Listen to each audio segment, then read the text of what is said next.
السلام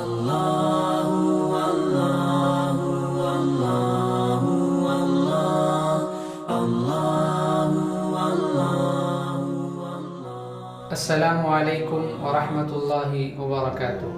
الحمدللہ والصلاة والسلام علی رسول اللہ۔ آج کا ہمارا موضوع ہے صحابہ۔ صحابہ کرام اللہ کے رسول صلی اللہ علیہ وسلم کے ساتھ زندگی گزارنے والے ایک بہترین اشخاص تھے۔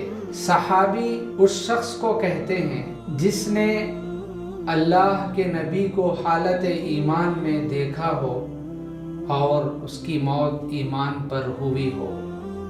حافظ ابن حجر عسقلانی رحمۃ اللہ علیہ فرماتے ہیں، من لقی النبی مؤمنا ومات علی الاسلام، جس نے نبی سے ایمان کی حالت میں ملاقات کی اور اسی پر اس کی موت ہوئی، ایسے انسان کو، ایسے مومن کو صحابی کہا جاتا ہے۔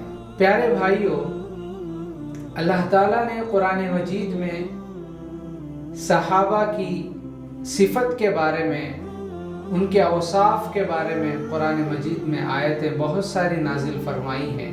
محمد الرسول اللہ، محمد اللہ کے رسول ہیں۔ والذین معہ اشداء علی الکفار رحماء بینہم، آپ کے جو ساتھی ہیں وہ کفار پر بڑے سخت ہیں، لیکن رحماء بینہم، آپس میں بڑے رحم دل، نرم مزاج، خیر خواہ، ایک دوسرے کے ہمدرد، یہ صحابہ کی صفت تھی۔ تراہم رکعن سجدا یبتغون فضلا من اللہ ورضوانا، کہ وہ رکوع اور سجدے میں پڑے اپنے رب کا فضل اور رضامندی تلاش کر رہے ہیں۔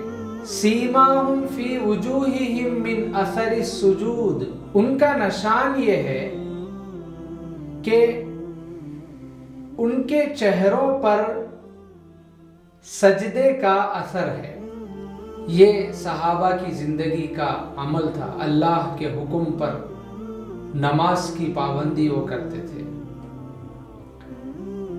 بزرگان محترم، حضرات صحابہ دین کی اساس ہیں، اور حضرات صحابہ دین کے اولین مبلغ ہیں۔ انہی لوگوں نے اللہ کے رسول سے دین سیکھا اور ہم تک پہنچایا۔ یہ وہ مبارک جماعت ہے جسے خداوند عالم نے پیغمبر آخر الزمان محمد رسول اللہ صلی اللہ علیہ وسلم کی صحبت کے لیے چنا ہے، منتخب کیا ہے، اور در حقیقت صحابہ کی زندگی حضور کی صداقت کا اعلیٰ ترین ثبوت ہے۔ آپ کی تربیت سے ایسے عظیم الشان لوگ تیار ہوئے جنہوں نے اطراف و اکناف عالم میں خدا کے دین کو غالب کر دیا۔ ایسی شخصیتیں تھی حضرات صحابہ۔ حضرت ابن عمر فرماتے ہیں رضی اللہ عنہ، من کان مستنن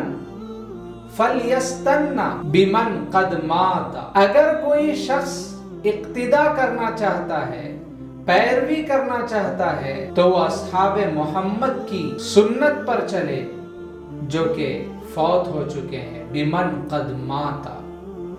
اور آگے فرماتے ہیں، اولئک اصحاب محمد کانوا خیار الامت ابرھا قلوبا، صحابہ وہ امت کے سب سے بہتر لوگ تھے، ابرھا قلوبا، وہ سب سے پاکیزہ دل والے تھے، اعمقھا علما، سب سے زیادہ گہرا علم رکھنے والے تھے، وَأَقَلَّهَا تَكَلُّفًا، سب سے کم تکلف کرنے والے تھے، اختارہم اللہ لصحبت نبیہ ونقل دینہ، اللہ تعالیٰ نے ان کو اختیار کیا اپنے نبی کی صحبت اور دین کے پیغام کو پہنچانے کے لیے۔ ابن عمر فرماتے ہیں، فَتَشَبَّهُوا بِأَخْلَاقِهِمْ وَطَرَائِقِهِمْ فَهُمْ أَصْحَابُ مُحَمَّدٍ كَانُوا عَلَى الْهُدَى الْمُسْتَقِيمِ، لہذا تم انہی کے طور طریقوں پر چلو، کیونکہ وہ رسول اللہ کے ساتھی تھے اور صراط مستقیم پر چلنے والے تھے۔ تو بزرگان محترم، حضرات صحابہ کی ذات گرامی، اللہ تبارک و تعالیٰ نے اولئک هم الفائزون، اولئک هم المفلحون کے القاب سے صحابہ کرام کو نوازا تھا۔ ہم سب حضرات کو چاہیے کہ ہم صحابہ کرام جیسی شخصیات کی زندگی کا مطالعہ کریں، ان کے اخلاق کے بارے میں سنیں، پڑھیں اور ان کی زندگی پر عمل گزارنے کی طرح ہم بھی زندگی گزارنے کی کوشش کریں۔ اللہ تعالیٰ نے قرآن مجید میں ایک صفت ان کی بیان فرمائی، رحماء بینہم، آپس میں بڑے رحم دل، بڑے نرم مزاج۔ تو آج ہم مسلمانوں کو بھی چاہیے کہ ہم اپنے پڑوسی کے ساتھ، اپنے بھائی کے ساتھ، اپنے والدین کے ساتھ، اپنی بیوی کے ساتھ، اپنے رشتہ داروں کے ساتھ رحم و کرم کا معاملہ فرمائیں۔ اللہ سے دعا ہے اللہ تعالی ہم سب کو صحابہ کرام کی تاریخ کا مطالعہ کرنے کی توفیق عطا فرمائے۔